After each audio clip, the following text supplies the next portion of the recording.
Good morning, my friends. Your first puzzle with Pugsley today is what has hands but can't clap? A clock. And your second one is what building has the most stories? A library. Let's see if Pugsley will get this. Catch, Puggy. He tried. Good boy. We had a friend pass a level on Lexia. So let's celebrate this friend by doing our Oreo cheer. So take apart your Oreo. We're gonna lick it and clap. Our friend that passed a level was Samantha. Let's celebrate her. Awesome work, Samantha. Hey, Mabel, what story did you pick out for us today? I can't believe it, friends. This is one of my personal favorite stories. Bread and Jam for Frances.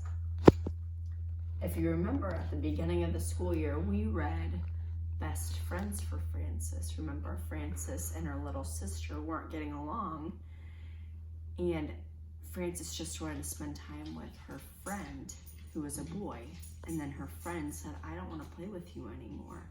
And then we ended up finding out that they could all be friends together. So I wonder what's going to happen here. Bread and Jam for Frances. Oh, I can't wait. It was breakfast time, and everyone was at the table. Father was eating his egg. Mother was eating her egg. Gloria was sitting in a high chair and eating her egg too. Frances was eating bread and jam. What a lovely egg, said Father. If there is one thing I found I am fond of for breakfast, it is a soft boiled egg. Me too. Yes, said Mother, spooning up egg for the baby. It is just the thing to start the day off right. Ah, said Gloria, and she ate up her egg. Frances did not eat her egg. She sang a little song of it.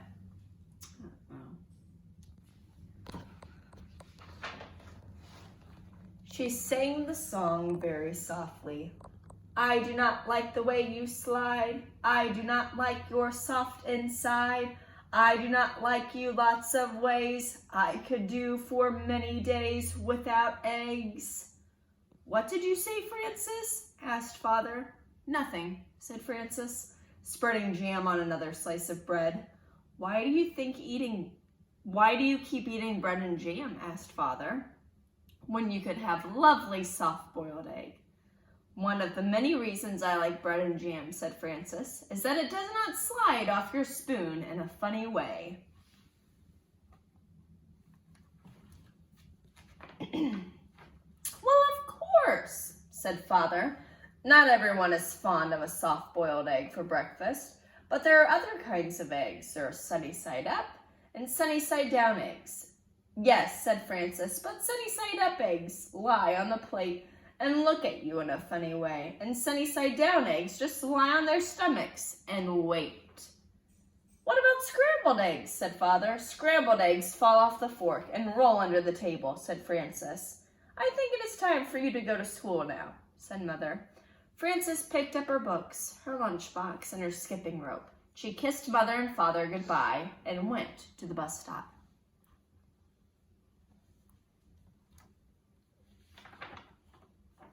While she waited for the bus, she skipped and sang, Jam on biscuits, jam on toast. Jam is the thing I like the most. Jam is sticky, jam is sweet. Jam is tasty, jam's a treat. Raspberry, strawberry, gooseberry, I'm very fond of jam. That evening for dinner, Mother cooked breaded veal cutlets with string beans and baked potatoes. Ah, said Father. What is handsomer on a plate and tastier to eat than breaded veal cutlet? It is a nice dish, isn't it, said Mother. Eat up the string bean, Gloria. Oh, said Gloria, and ate it up. She had already eaten her dinner of string beef and sweet potatoes, but she liked to practice with a string bean when she could.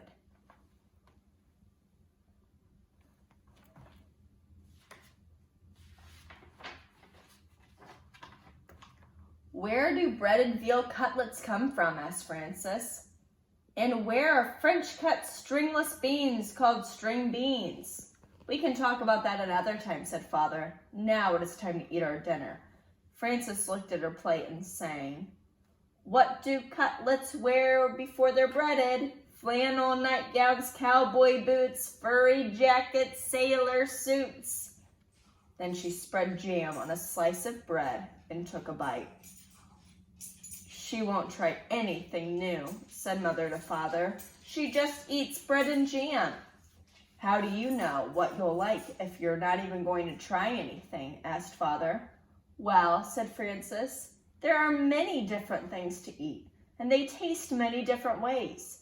But when I have bread and jam, I always know what I'm getting, and I'm always pleased. You try new things in your school lunches, said Mother. Today I gave you a chicken salad sandwich. There now, said Father to Frances. Wasn't it good? Well, said Frances, I traded it to Albert. For what? Said Father. Bread and jam, said Frances.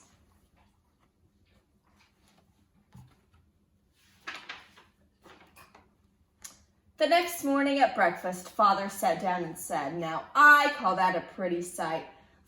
Fresh orange juice and poached eggs on toast. There's a proper breakfast for you. Thank you for saying so, said Mother. Poached eggs on toast do have a cherry look, I think. Frances began to sing a poached egg song. Poached eggs on toast, why do you shiver with such a funny little quiver? Then she looked down and saw that she did not have a poached egg. I have no poached egg, said Frances. I have nothing but orange juice. I know, said Mother. Why is that? Said Frances. Everybody else has a poached egg. Even Gloria has a poached egg. And she is nothing but a baby. But you do not like eggs, said Mother, and that is why I did not poach one for you.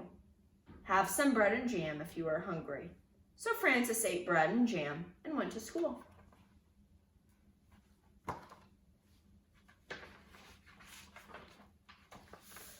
When the bell rang for school, Frances sat down next to her friend Albert. What do you have today? Said Frances.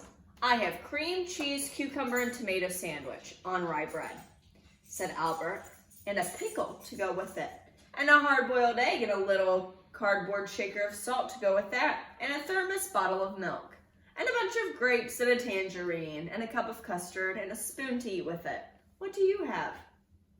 Frances opened her lunch. Bread and jam, she said, and milk. You're lucky, said Albert. That's just what you like. You don't have to trade now.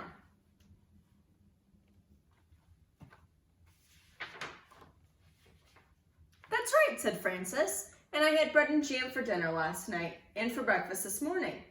You are certainly lucky, said Albert. Yes, said Frances, I am a very lucky girl, I guess. But I'll trade you if you want to. That's all right, said Albert. I like cream cheese with cucumbers and tomatoes on rye. Albert took 2 napkins from his lunchbox. He tucked one napkin under his chin. He spread the other one on his desk like a tablecloth. He arranged his lunch neatly on the napkin. With his spoon, he cracked the shell of the hard-boiled egg. He peeled away the shell and bit off the end of the egg. He sprinkled salt on the yolk and set the egg down again. He unscrewed his thermos bottle cup and filled it up with milk. Then he was ready to eat his lunch. He took a bite of sandwich, a bite of pickle, a bite of a hard-boiled egg, and a drink of milk. Then he sprinkled more salt on the egg and went around again. Albert made the sandwich, the pickle, the egg, and the milk come out even. Looks like he's eating a feast.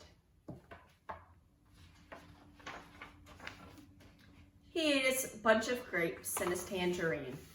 Then he cleared away the crumbled up wax paper, the eggshell, and the tangerine peel. He set the cup of custard in the middle of the napkin on his desk. He took up his spoon and ate up all of the custard. Then Albert folded up his napkins and put them away. He put away his cardboard salt shaker and a spoon. He screwed the top of his thermos bottle. He shut his lunchbox, put it back inside his desk, and sighed. I like to have a good lunch, said Albert. Frances ate her bread and jam and drank her milk. Then she went out to the playground and skipped rope. She did not skip as fast as she had skipped in the morning, and she sang, "Jam in the morning, jam at noon, bread and jam by the light of the moon. Jam is very nice."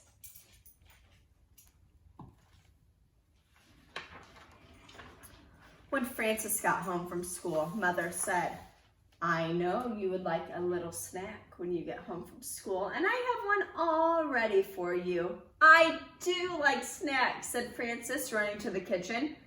"Here it is," said Mother, "a glass of milk and some nice bread and jam for you." "Aren't you worried that maybe I will get sick and all of my teeth will fall out from eating so much bread and jam?" asked Frances. "I don't think that will happen for quite a while," said Mother. "So eat it up and enjoy it." Frances ate up most of her bread and jam, but she did not eat all of it. After her snack, she went outside to skip rope.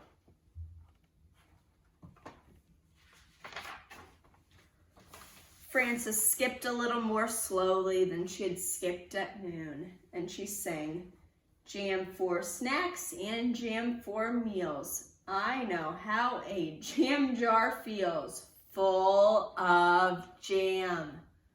That evening for dinner, Mother cooked spaghetti and meatballs with tomato sauce. "I am glad to see that there will be enough for second helpings," said Father, "because spaghetti and meatballs is one of my favorite dishes."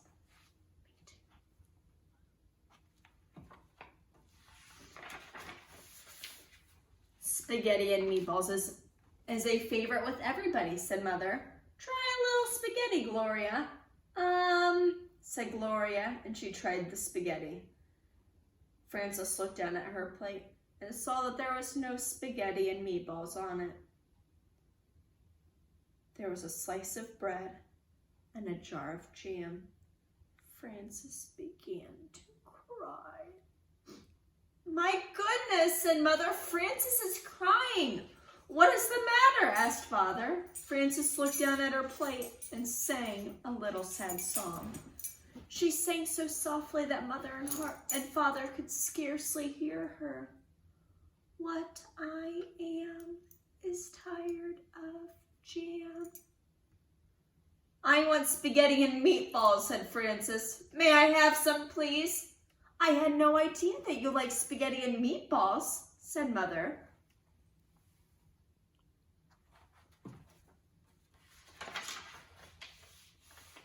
"How do you know that I won't if you won't even let me try?" asked Frances, wiping her eyes. So Mother gave Frances spaghetti and meatballs, and she ate it all up. The next day when the bell rang for lunch, Albert says, "What do you have today?" "Well," said Frances, laying a paper doily on her desk and setting a tiny vase of violets in the middle of it. "Let me see." She arranged her lunch on the doily.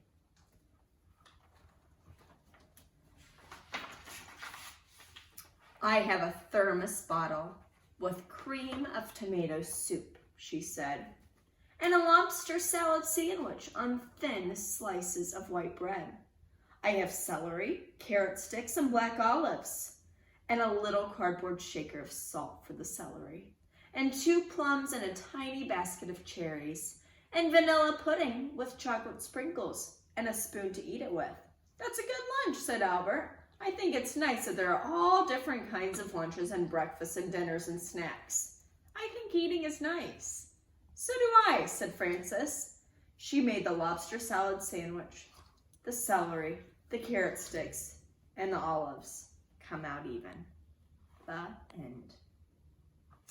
It reminds me of friends in our class that have been able to try different things and they haven't had before. Because it turns out that when you try something new, you might end up liking it. Thanks for reading with me, friends. Bye.